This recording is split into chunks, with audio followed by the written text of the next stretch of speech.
vivez selon la chair, vous mourrez, mais si par l'esprit vous faites mourir les actions du corps, vous vivrez.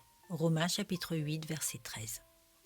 Ce verset est radical et tranchant, car il nous parle de mort ou de vie en fonction de notre manière de vivre. Par l'Esprit de Dieu, nous avons reçu le pouvoir de dire non au péché. Nous pouvons le dominer parce que nous en avons été libérés pleinement à la croix. Nous sommes devenus libres en Jésus-Christ et par la foi, le péché n'a plus de pouvoir sur nous. Qu'est-ce que vivre par l'Esprit ? C'est décider de suivre Christ et par conséquent renoncer à nos propres désirs, à nos intérêts et à notre ancienne manière de vivre. Paul explique aux Galates que ceux qui sont à Jésus-Christ ont crucifié la chair avec ses passions et ses désirs. Vivre par l'Esprit consiste à avoir une certaine discipline envers nous-mêmes.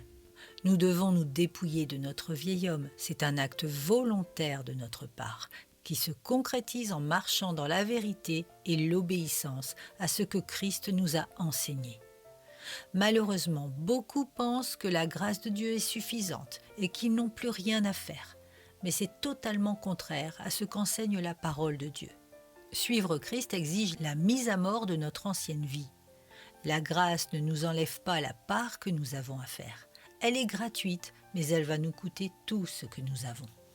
La vie en Christ, c'est le renoncement à notre ancienne manière de vivre, le renoncement au péché sous toutes ses formes.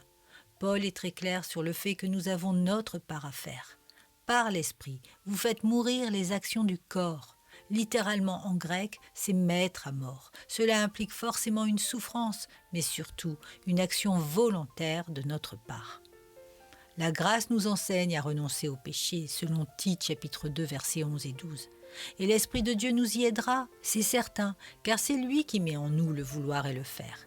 Et c'est pour cela qu'il est parfois contraint de nous reprendre, voire de nous châtier lorsque nous n'agissons pas comme il nous le demande. Il est notre associé, notre ami le plus fidèle, car il façonne nos cœurs au fur et à mesure, renouvelle notre intelligence et nous parle par bien des manières. Dieu prépare un peuple saint, un peuple qui ne vivra plus dans le péché, qui ne prendra plus plaisir à faire le mal et à lui désobéir. Jésus est mort pour nous racheter de toute iniquité, afin que nous lui ressemblions et que nous vivions pour sa gloire uniquement.